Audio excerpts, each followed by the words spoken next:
एक शेतकरी होता, त्याला 2 मुले होती. थोरला खूप कष्टाळू होता, तर धाकटा अतिशय आळशी होता. शेतकऱ्याला कळेना की धाकट्याला कष्टाचे महत्त्व कसे समजून द्यावे.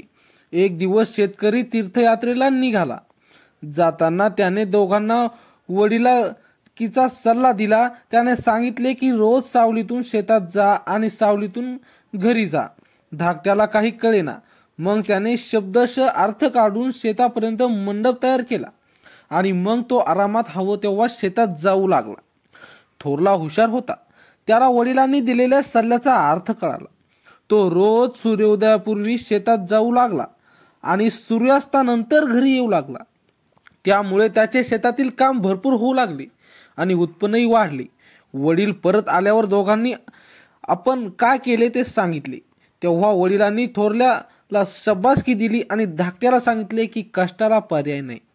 धाकट्याला आपली चूक समजली आणि त्याने वडिलांची माफी मागितली. तर मित्रांनो, या गोष्टीतून तात्पर्य तुम्ही कमेंटमध्ये आम्हाला नक्की सांगा, हुशार असाल तर. आणि असेच नवीन व्हिडिओ पाहण्यासाठी चॅनलला मात्र सबस्क्राईब न करा. भेटूया पुढच्या व्हिडिओमध्ये. तोपर्यंत धन्यवाद.